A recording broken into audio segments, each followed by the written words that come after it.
Abram as vossas Bíblias no livro de Gênesis. Gênesis, o primeiro livro da Bíblia, não tem como errar, né, queridos? Primeiro livro da Bíblia, o livro do Bereshit, do princípio de todas as coisas. Gênesis, capítulo número 37. E antes da leitura prefacial, eu quero já fazer uma confissão aqui de algo que eu não concretizei e quero abrir meu coração aos irmãos. No início, ou melhor, no último dia do ano passado, no culto da virada do ano, nós fazemos uma lista de projetos. Nós colocamos ali no mínimo 10 projetos que nós nos dedicamos a Deus para que sejam concretizados. Eu tinha um projeto que não se concretizou por falha minha. Eu pretendia, eu coloquei ali que no Dia dos Pais eu estaria lançando meu segundo livro e não consegui, queridos. Mas esteja orando por isso, para que eu consiga, no próximo ano, no Dia dos Pais, lançar 2 livros. Então a nossa vida é assim: quando você não faz, já acumulou. Não se esquece, só acumulou.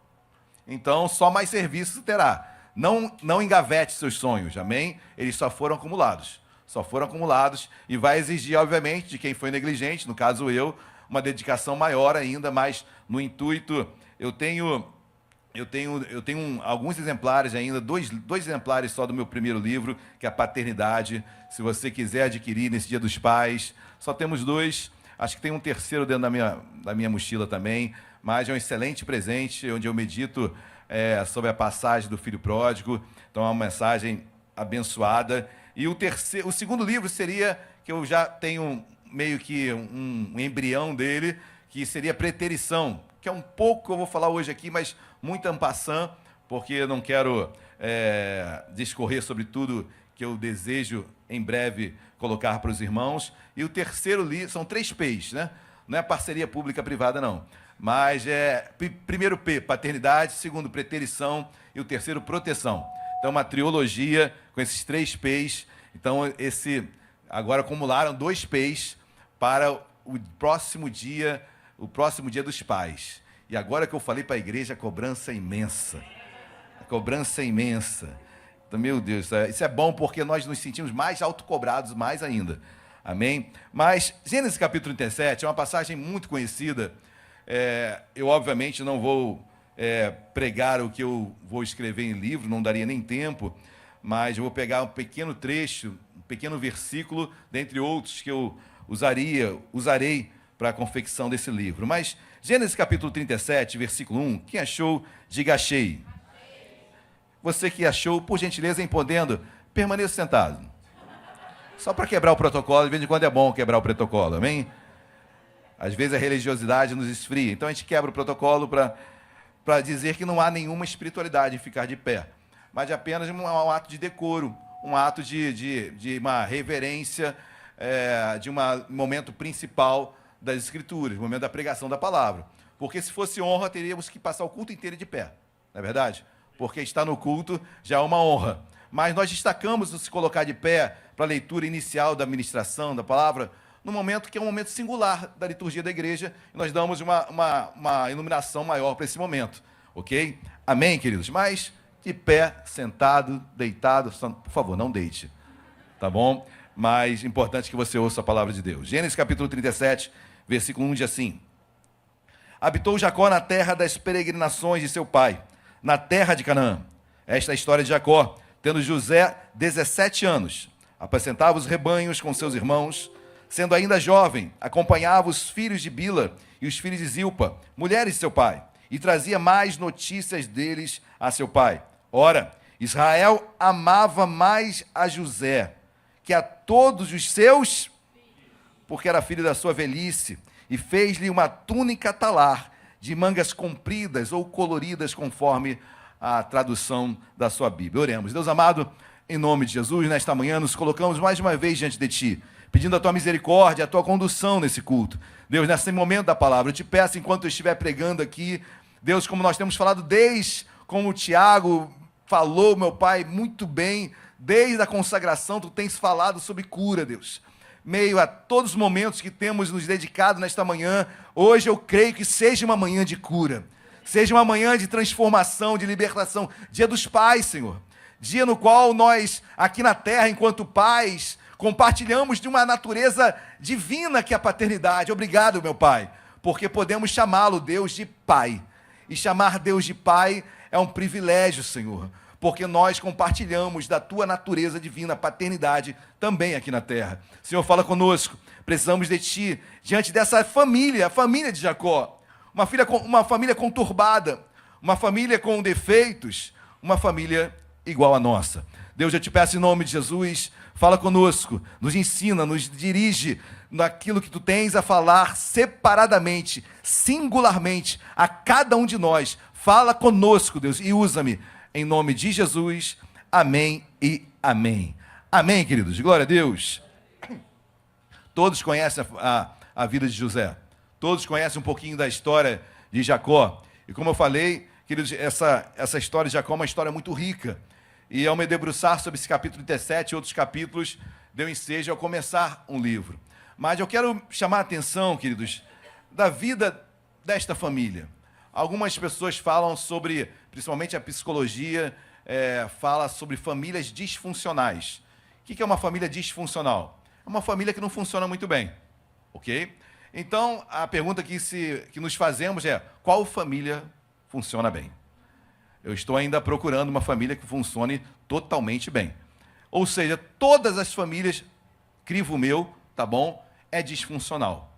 Num grau maior ou menor, às vezes numa patologia, às vezes numa ferida emocional que é passada de herança de pai para filho. Bom, o que seja. Mas o certo é que toda família tem uma disfuncionalidade, não funciona perfeitamente. E a família de Jacó não era diferente das famílias que aqui estão. Nem um pouquinho, queridos. Mas o que me chama a atenção é que, por muitas vezes, colocamos o holofote, gostamos de achar culpados. Gostamos de fazer a diferença entre mocinhos e, como é que se diz? Vilões, né? Vilões e mocinhos.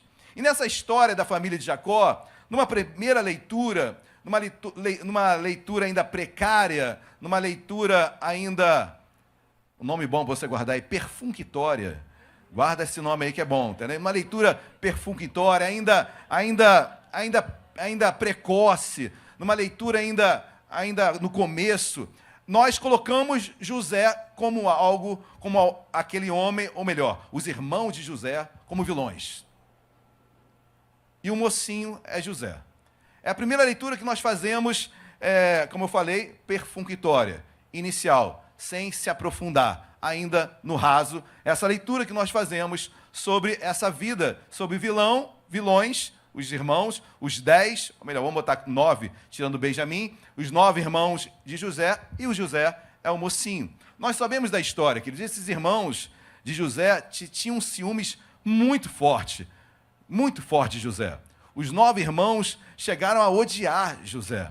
Esses 9 irmãos, chega um momento, queridos, onde eles pegam José no campo, jogam José, na verdade eles queriam matar José, colocá-lo numa cisterna morto, mas por Rúben interceder, Rúben era o primogênito dentre os irmãos, ele intercede naquele momento, não, joguemos pelo menos na cisterna vazia, para que ali ele sofra uma penalidade, mas que ele não morra. E assim foi feito. Entretanto, queridos, no que José é colocado numa cisterna, passa uma caravana de ismaelitas. E naquele momento, José é vendido pelos seus próprios irmãos a uma caravana de ismaelitas. E José é levado para o Egito como escravo. Ou seja, olha a degradação em que chega José, um jovem de 17 anos, queridos. Agora preso, escravo, numa terra estranha, pelos seus próprios irmãos, seus algozes eram seus irmãos. Queridos, hoje eu quero pregar sobre o Dia dos Pais, então calma teu coração. Amém? Mas quando eu vejo esse momento, essa tristeza de José sendo vendido, e não apenas isso, mas, ou melhor, sobre tudo isso, Deus abençoava José. Onde José era colocado, Deus honrava aquele homem. Esse homem que eles começa, e obviamente José, a Bíblia diz que era um jovem com porte significativo, belo, José era, e obviamente de imediato ele foi comprado daquela comitiva de ismaelitas. Potifar, que era o chefe da guarda de Faraó, vê aquele homem forte, jovem, compra José. E José é levado agora para a casa de Potifar, para servir no palácio. E ali está José, e a Bíblia diz que tudo que José colocava em suas mãos prosperava. O palácio começou a prosperar, a logística do palácio, a organização do palácio, tudo prosperava. Deus era com José, mesmo escravizado. Até o momento em que a esposa, a mulher de Potifar, olha para José, se interessa por ele, começa a dar em cima 1, 2, 3 vezes José se esquivando, José não sabendo mais o que fazer. Tem uma hora que a mulher de Potifar agarra José sai correndo, suas vestes ficam uma parte nas mãos daquela mulher que queria ter relação íntima com ele, e José foge, José fugiu. José fez o que o homem tem que fazer. Amém? Ah, eu sou forte, eu aguento. Tem nada de força e não aguenta. Sai, foge. Amém? Fuja. Ah, eu aguento, eu sou homem. Não é nada. Fuja. Amém? E aí José foge, queridos, mas aquela mulher o calunia, o difama. E aí ele é levado até Faraó, a situação, a mulher chega, olha, eu estou com a roupa de José nas minhas mãos. A mulher inverte a situação. Ele quis me estuprar, ele quis me violentar, ele quis ter relação comigo. José é preso. José vai à prisão. Na prisão, Deus fala que Deus começa a honrar José. Na prisão. Escravo, preso, encontra 2 homens, um copeiro e um padeiro, os 2 tiveram um sonho. José agora revela o sonho de ambos. O copeiro é liberto e José fala, olha, você que foi liberto, poxa, me ajuda aí.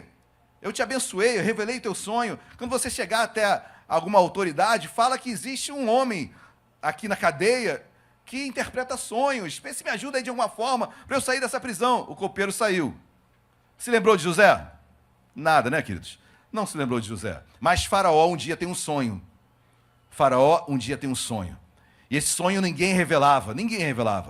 Até que esse copeiro se lembrou de José na prisão. Chega até Faraó e diga, queridos, saiba que teu mover, a tua ação boa nessa terra, a tua ação de ajudar as pessoas, um dia chega aos ouvidos de alguém. E você é abençoado e você é honrado. Não deixe de fazer o bem. Amém? Nem que seja na cadeia, como José fez. Ninguém via José na cadeia. Mas José não era um homem de holofotes. José era um homem que fazia o bem por fazer o bem, independente do lugar onde ele estava. E José faz o bem, e agora o copeiro, ao saber que Faraó tem um sonho e ninguém interpreta, o copeiro fala, olha, eu sei, eu lembro agora de um homem que estava na prisão comigo, e ele revelou o meu sonho também, o do padeiro. O nome dele é José. E aí Faraó chama José. José vem até a presença de Faraó, e Faraó começa a falar do sonho. José interpreta aquele sonho, das vacas magras e das vacas gordas, que os irmãos entendem. 7 vacas magras, 7 vacas gordas. E aí, o que é isso, José? José fala, olha, 7 vacas magras são 7 anos de escassez. Vai ter fome no mundo antigo. No mundo antigo vai ter fome.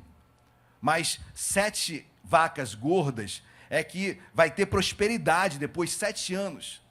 Tudo bem, mas como é que a gente vai fazer? José falou, a gente vai fazer o seguinte, os 7 anos de abundância, a gente vai guardar.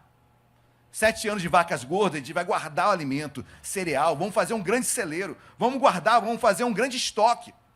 Para quando os 7 anos de escassez, são as 7 vacas magras, chegarem, temos alimento para abastecer todo o Egito. Não apenas todo o Egito, queridos.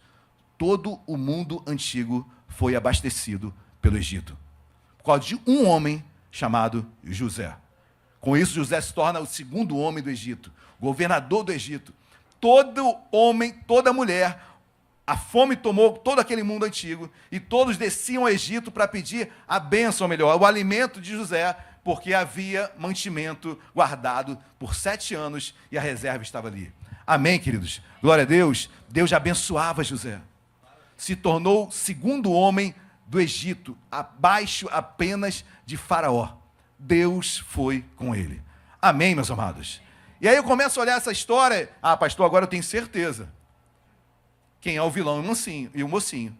Os vilões são realmente os filhos, os irmãos de José. E o mocinho é José, que Deus abençoou ele porque ele realmente sofreu muito, foi muito perseguido.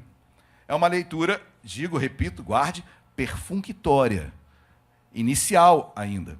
Mas quando eu começo a olhar a vida de Jacó, queridos, e aí eu começo a entender algumas coisas sobre Jacó.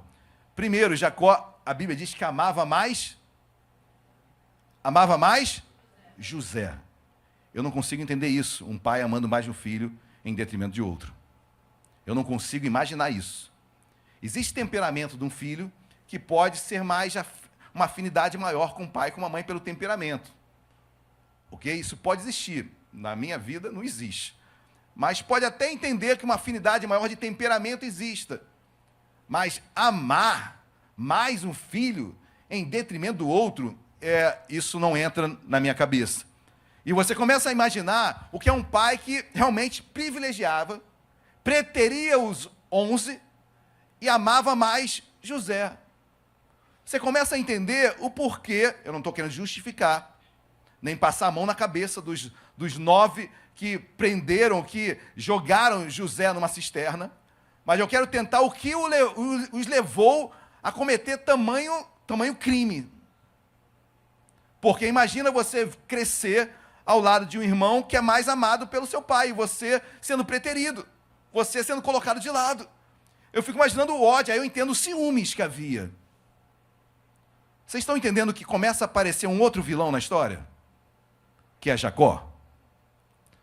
Vocês começam a entender que não existe apenas um vilão, não existe apenas... Porque amar mais José, em outras palavras, era amar menos os demais. E a Bíblia diz que ainda que Jacó deu uma roupa linda para José, de mangas compridas, em outras versões colorida. José se sobressaía no meio dos demais irmãos. Você imagina José andando com aquela túnica linda? Poxa, eu quero também. Por que meu pai não me deu? Por que meu pai deu o presente para José e para a gente não dá? E aquele ciúme, aquela situação ruim, e mais. A Bíblia diz no finalzinho do versículo 2, que José era um espião de seus irmãos. Jacó colocava José para ir ver, vai lá ver se seus irmãos estão trabalhando direitinho. Porque realmente eles gostavam de fazer uma manobra, né? De fugir um pouquinho do trabalho. Aí ele pega um jovem de 17 anos, de uma forma covarde, o coloca para espiar seus irmãos. Você queria o que seus irmãos pensassem de José? Por que o pai não foi e fez essa função que era dele, de pai, de Jacó, de cobrar seus filhos, de estar ao lado dos seus filhos? Por que covardemente coloca essa missão para um jovem de 17 anos? Aí eu começo a entender, tem outro vilão aí na história. Jacó é um grande vilão também. Aí eu fico vendo, os irmãos também são vilões. Aí eu começo a ver José. José, a Bíblia diz que ele tem um sonho. Um sonho lindo, onde ele via 11 espigas, 11 feixes, se prostrando diante do feixe dele. Em outras palavras, eram sonhos de Deus? Claro que eram sonhos de Deus. E esses 11 feixes eram seus irmãos, que ele tinha um sonho que se prostrariam diante dele. Isso vai acontecer, vai se concretizar. Só que sabe o que José faz?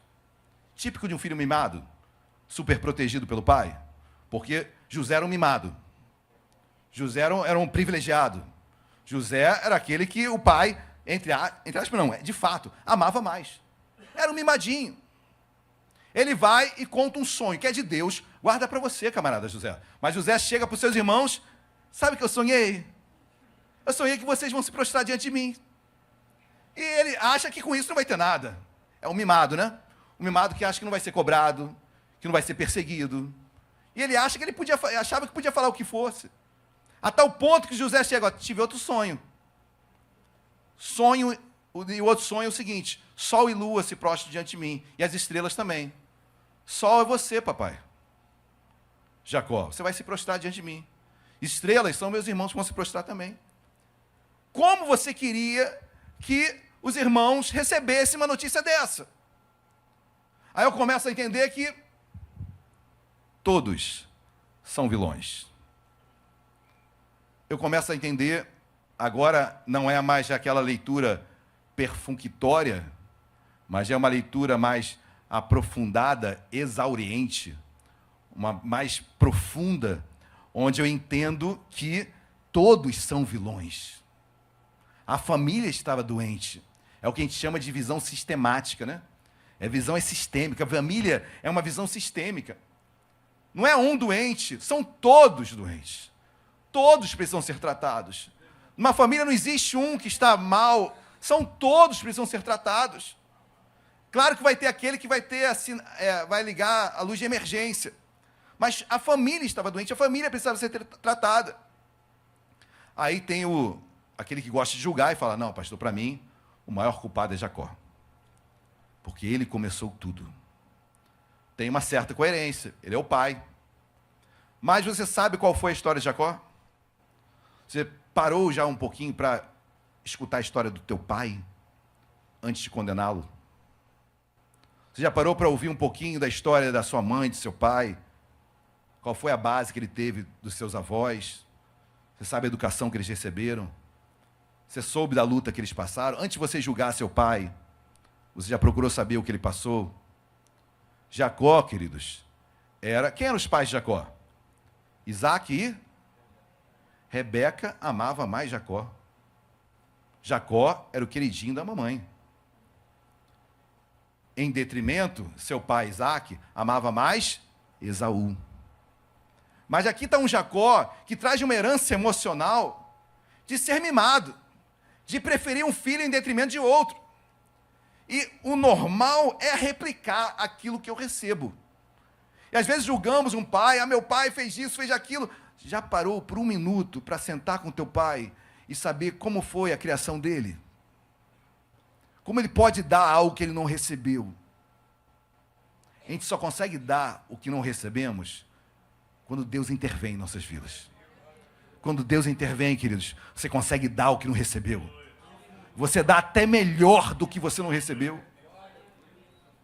Mas Jacó traz toda essa herança emocional de ser suplantador, né? Jacó nasce segurando no calcanhar de Esaú e mimado pela sua mãe. Sua mãe faz um conluio com Jacó para se passar por Esaú e receber a oração do pai, Isaac. Uma cena triste. Mas o que eu quero extrair disso tudo, queridos, é que se eu for analisar de quem é a culpa, eu vou chegar em Adão. Então, por favor, vamos nos ouvir.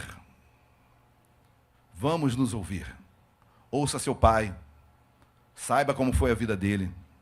Ouça seu filho. Tem pai que não ouve filho também. Eu sou pai. Eu que mando. Tem lá, você que tem... Ouça seu filho também.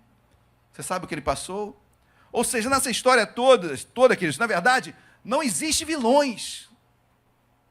Existem pessoas feridas que precisam ser tratadas. Amém, meus amados? José precisava ser tratado. Era mimado. Já achava que podia fazer alguma coisa. Agora vai aprender com a escravidão, a ser homem. Vai virar homem. Olha como Deus permite algumas coisas em nossas vidas para que a meninice caia por terra. E José passa por tudo que passou. Jacó, queridos, tem uma dor tremenda. Aparentemente tinha perdido seu filho. E agora aquilo que ele mais achava que era poderoso na vida dele, agora ele perde. Todos sofrendo na família. E os 9 irmãos, a culpa de terem possivelmente matado seu irmão. Ou seja, a família doente, precisando ser tratada. Por isso que hoje, queridos, é manhã de cura. Dia dos Pais é dia de cura. Deus quer te curar. Amém? Você filho, você pai, entender o outro lado, ouvir um pouco mais, dar um passo atrás. Parar de ser julgador. Você sabe o que é criar ser criado por uma mãe sozinha? Sabe a luta que a tua mãe fez, passou? A gente falou um pouquinho algumas semanas atrás, sobre crianças autistas. O índice de pais sem caráter, covardes, frouxos, que abandonam a esposa quando o filho nasce, o filho é autista. Eu não me lembro do índice aqui, Pablo não está aqui, né? Eu não me lembro do percentual. Mas é um percentual altíssimo de pais que abandonam. Já procurou saber um pouquinho da história da tua mãe? Muitas vezes de forma solo, cuidando de uma família toda, e você começa a sentenciá-la por decisões que você não consegue nem entender o que ela passou e onde ela está agora. Pois bem, queridos, eu quero falar sobre 6 6 choros de José. 6 choros de cura. O tema, eu vou começar a pregar agora. São 6 choros de cura. 6 choros que José passou, que ele teve que chorar para enfrentar o luto, porque, queridos, se coloque no lugar de José também. Imagina a dor dele ter sido traído pelos seus irmãos. Abram as vossas Bíblias, caminhe um pouco mais comigo. Vai em Gênesis capítulo de número... Gênesis capítulo 42. Gênesis capítulo 42. José agora é governador do Egito. José agora é o grande homem poderoso do Egito. José agora distribuía alimentos para todo mundo. Todos os povos que vinham ao Egito, porque a fome tomou todo mundo. E agora os povos iam até o Egito para receber alimento, trigo. E olha que Gênesis 42, versículo 2. Gênesis 42, versículo 2 diz assim: E ajuntou, tem ouvido que há cereais no Egito, descei até lá e comprai-nos deles, para que vivamos e não morramos. Então desceram 10 dos irmãos de José, para comprar cereal do Egito. A Benjamim, porém, irmão de José, não enviou Jacó na companhia dos irmãos, porque dizia, para que não lhe suceda acaso algum desastre. Benjamim era muito novinho, muito novinho. E, queridos, aqui nós começamos a extrair um momento agora que Jacó manda seus 10 irmãos irem até o Egito para pegar alimentos. Jacó não tinha ideia de que seu filho, até então, para ele, morto, agora era um dos homens mais poderosos do mundo. Estava no Egito, simplesmente dando alimento para todo mundo. E olha que de versículo 14. José, eu estou resumindo porque a história é muito grande, queridos, tá bom? E José vê aquela caravana, José identifica seus irmãos. Seus irmãos não identificam José. José agora é um governador. José não é mais um homem do campo. José agora tem toda uma roupagem diferente, toda uma maquiagem diferente. José agora é um homem do Egito. Então, é um homem diferente. Seus irmãos não identificam que José está ali, não. Mas José identificou seus irmãos. Olha aqui de versículo 14. Então lhes falou José, é como já vos disse, sois espiões. Por quê, queridos? José fica com tanta raiva, e eu quero que você entenda isso, porque em todo luto, queridos, tem momentos. Difícil você, me traiu, legal, perdão, hein? É difícil isso acontecer. Me traiu hoje, está perdoado, está tranquilo, show de bola, pode trair várias vezes. É assim, queridos? É assim, comigo não é. Se é contigo, eu não sei o que você está fazendo ainda na terra. Era para ter sido trasladado na mesma hora, Enoque, voa. Andando com Deus de uma forma assim, profunda. Mas uma traição tamanha como essa, José, quando vê seus irmãos, fala, não vai ficar assim não. Para mim, vocês são espiões aqui. Para mim, vocês estão aqui para espionar. Vou criar caso. José começa a criar caso com os irmãos mesmo. E olha que diz mais, versículo 18. Ao terceiro dia, disse-lhe José, fazei o seguinte, e vivereis, pois temo a Deus. Se sois homens honestos, José falando para os seus irmãos, se sois homens honestos, fique detido um de vós na casa da vossa prisão. Vós outros ide, levai o cereal para suprir a fome das vossas casas. E trazei-me vosso irmão mais novo, que era Benjamim, como que serão verificadas as vossas palavras, e não morrereis. E eles se dispuseram a fazê-lo. Versículo 21. Então disseram uns aos outros, os irmãos conversando entre si, na verdade somos culpados. No tocante a nosso irmão, eles começam a pensar em culpa. Meu Deus, por que estamos passando por isso? E começam a lembrar da culpa deles, que era de ter colocado o irmão na cisterna. Versículo 21 novamente. Então disseram uns aos outros, na verdade, somos culpados no tocante a nosso irmão, pois lhe vimos a angústia da alma, quando nos rogava, e não lhe acudimos. Por isso nos vem esta ansiedade. Respondeu-lhes Rúben, não vos disse eu, Rúben o primogênito, não vos disse eu, não pequeis contra o jovem, e não me quisestes ouvir, pois vedes aí que se requer de nós o seu sangue. Versículo 23. Eles, porém, não sabiam que José os entendia, porque eles falavam por... José era hebreu, né, queridos? José estava entendendo tudo o que eles estavam falando. Só que para eles não era José ali, era um homem do Egito. E eles estavam falando ali normalmente, só que José ouvindo tudo, queridos. Imagina José ouvindo tudo aquilo. Como os irmãos planejaram, como os irmãos fizeram tudo de forma dolosa, como aquilo, na verdade, foi uma tentativa de homicídio. Aí o versículo 24 diz, primeiro choro de José, e retirando-se deles, chorou. Depois, tornando-lhes, falou, tomou a Simeão dentre eles e o algemou na presença deles. Esse primeiro choro, queridos, a primeiro momento, José sai um pouquinho da cena, chora. É um choro que eu digo de ira, de vingança. Ah, pastor, eu nunca senti vingança. Tá bom. É o choro de pagar na mesma moeda. Não, ele vai sofrer também. Querido, isso não faz de você menos homem de Deus. Só mostra que você é um ser humano. É o choro de ira, de vingança. Não vai ficar assim. Assim ainda estava o coração de José. Um coração ferido a tamanha profundidade. E esse choro é um choro de ira mesmo, de vingança. Olha, meu Deus, eu não vou deixar eles saírem assim. Simeão, fica aqui preso. Só volta agora com teu irmão. Meu irmão, ele podia falar, mas não falou irmão. Mas volta com teu irmão, que era Benjamim. Benjamim era irmão de José por parte de mãe. Jacó casa com Raquel e tem 2 filhos, Benjamim e José. José ansiava por ver Benjamim. Ele falou, agora vocês vão voltar com Benjamim. Mas José estava cheio de ódio, de ira, de vingança. Simulou, inventou, mentiu que eles eram espiões só para prendê-los. Por quê? É um choro de dor, de vingança. E, queridos, Deus entende isso. Deus entende tua dor imediata diante de uma catástrofe. Deus entende quando você rasga o seu verbo e às vezes até questiona Deus. É um choro de dor, de vingança. Mas não fica só nisso, queridos. Olha o que diz o capítulo 43. 43, versículo 15. Tomaram, pois, os homens os presentes, o dinheiro em dobro e a Benjamim. Levantaram-se, desceram ao Egito e se apresentaram perante a José, novamente. Vendo José a Benjamim com eles, disse ao despenseiro de sua casa, leva esses homens para casa, mata rezes e prepara tudo, pois esses homens comerão comigo ao meio-dia. Fez ele como José lhe ordenara e levou os homens para sua casa. Pula para o versículo 29. Versículo 29.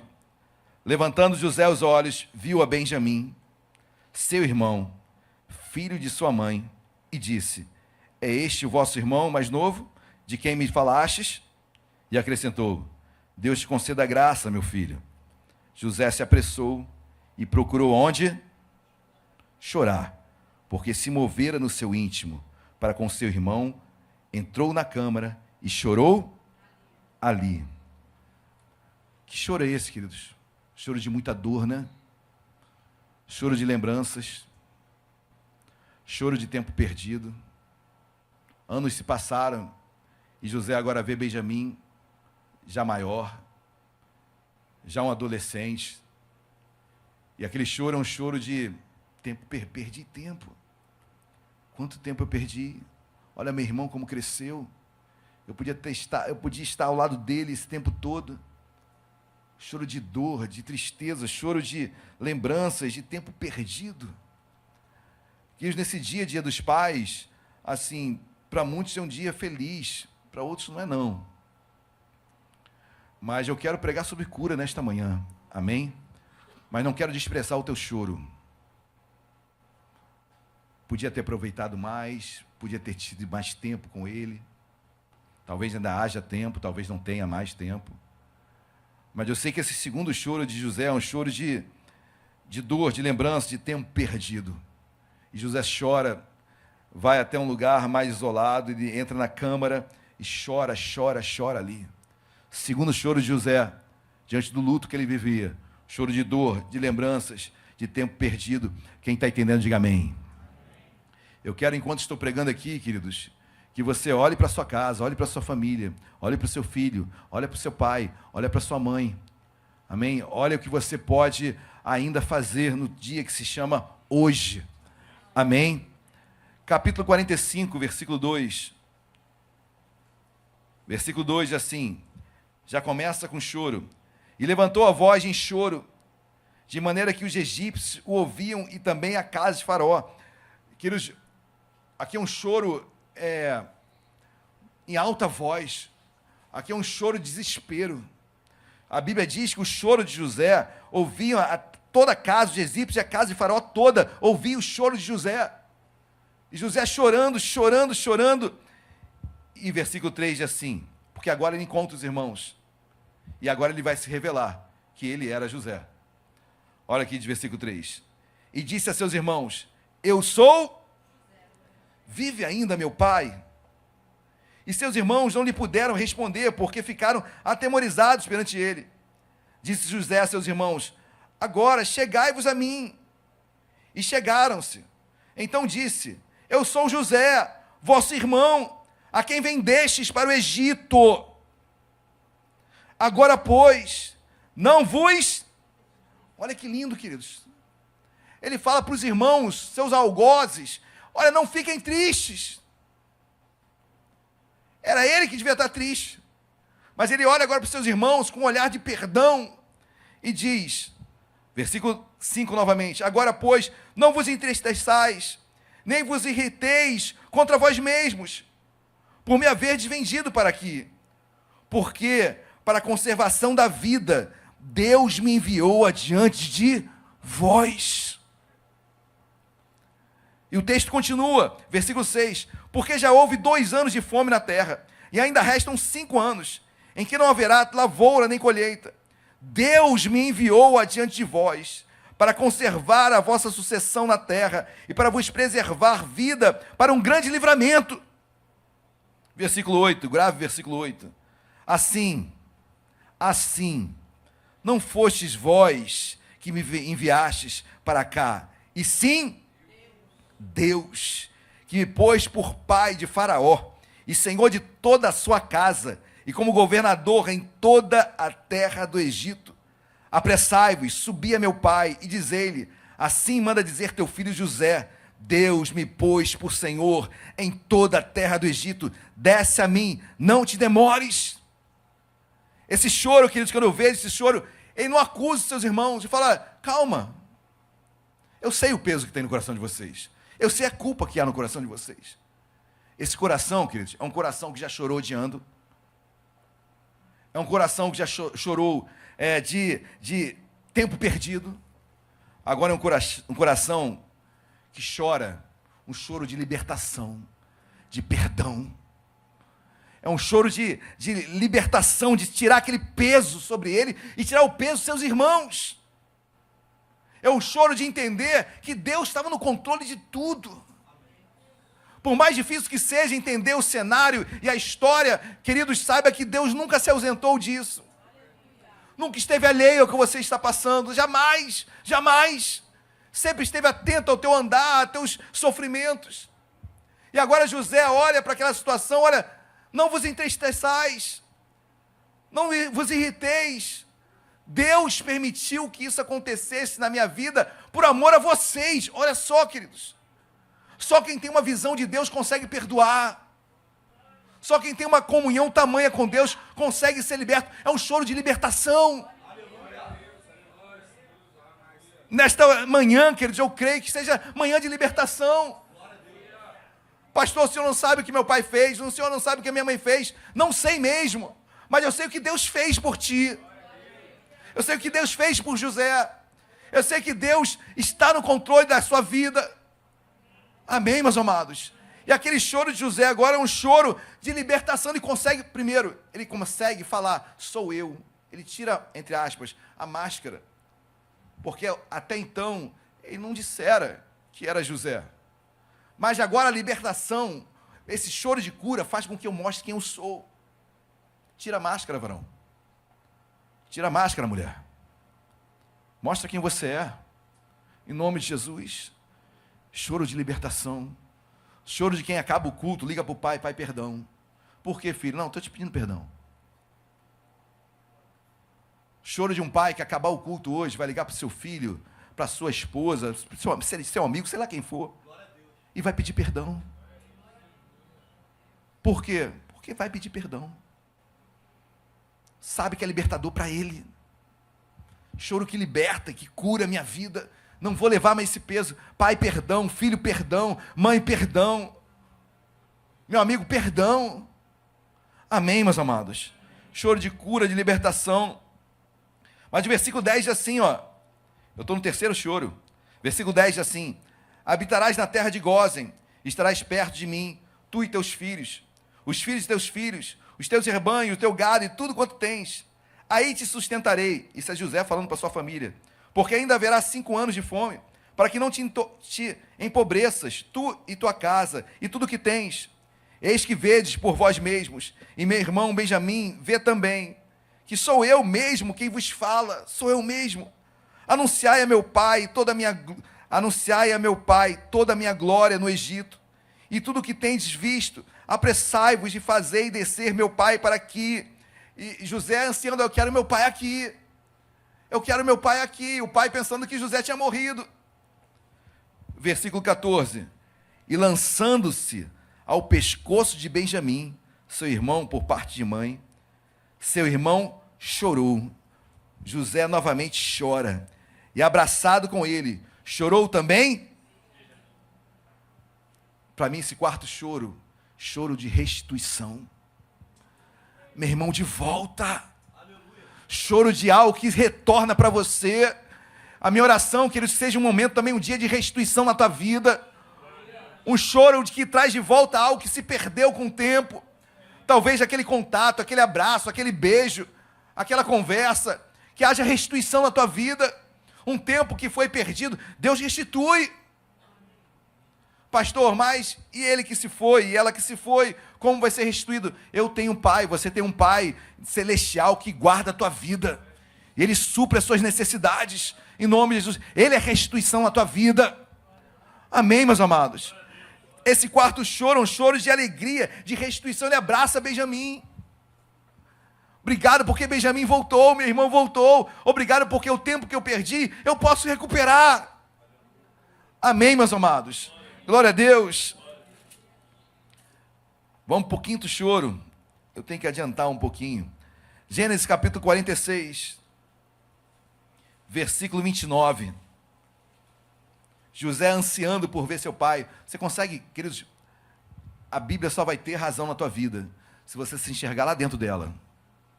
Em nome de Jesus, feche seus olhos. Feche seus olhos. Eu vou dar uma palavra para você nesta manhã, todos de olhos fechados. Se imagine agora, no lugar de José, anos sem ver seu pai. Anos sem ver seu pai.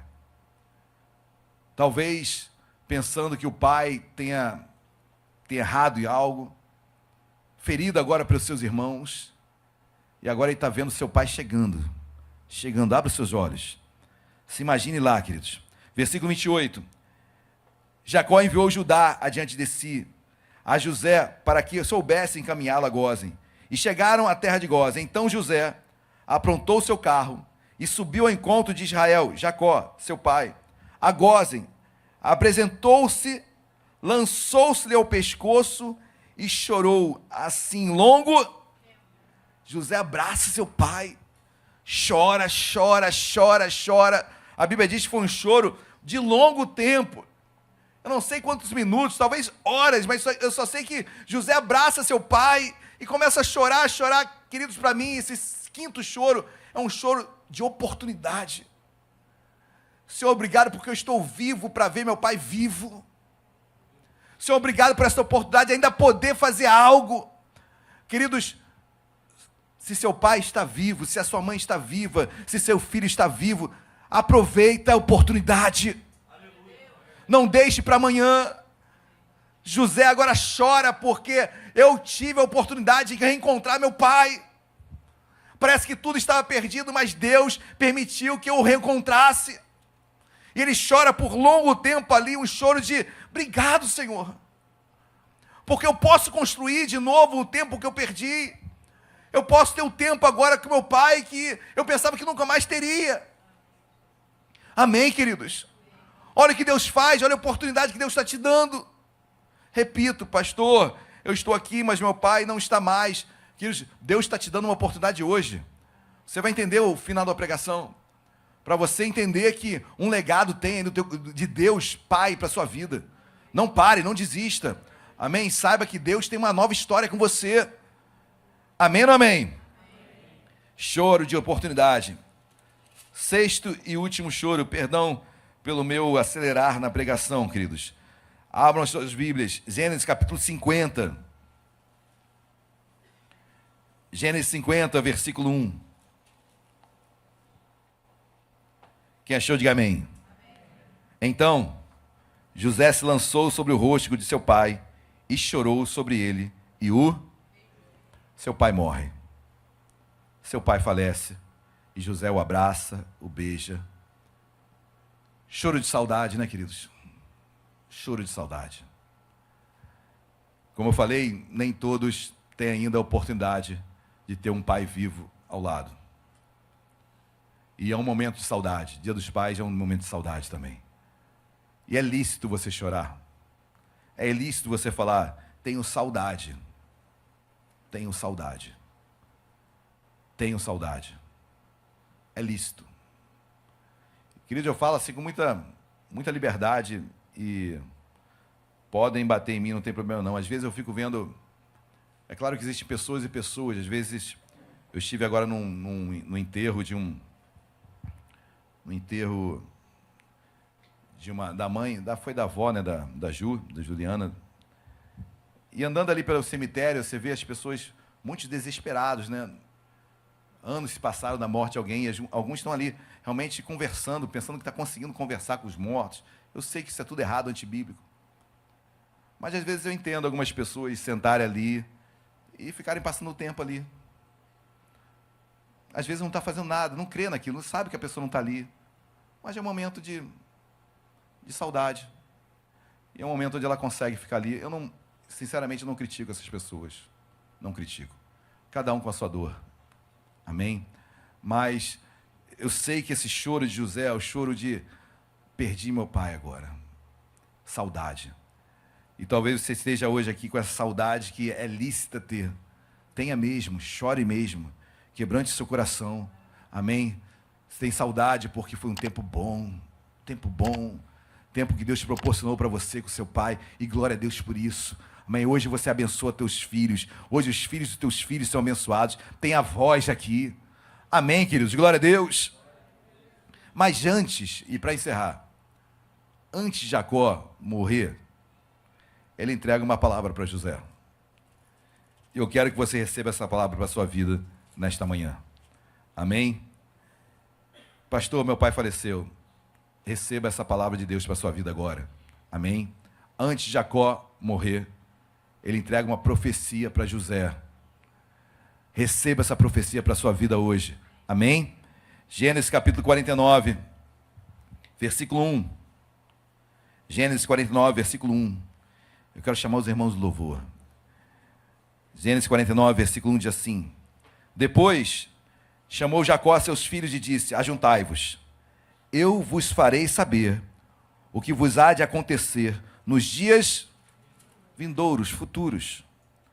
E o 22 diz assim: olha o que Deus profetiza para José. Queridos, José sou eu, é você hoje, amém? José sou eu, é você, pai, mãe, hoje você é José, amém? Receba essa palavra profética para a sua vida. Não importa o pai que você teve, não importa se foi bom, se foi mal, receba essa palavra no dia dos pais, em nome de Jesus, amém? Gênesis 49, versículo 22 diz: José é um ramo frutífero. Repita comigo: José é um ramo frutífero. Queridos, eu estou falando que você vai frutificar. Você vai permanecer frutificando. O texto continua: ramo frutífero junto à fonte. Seus galhos se estendem sobre o muro, vão crescer. Os flecheiros lhe dão amargura, atiram contra ele e o aborrecem. O seu arco, porém, permanece firme. Os seus braços são feitos ativos pelas mãos do poderoso de Jacó. Sim, pelo pastor e pela pedra de Israel. O pastor das nossas almas. Jesus de Nazaré, o Messias.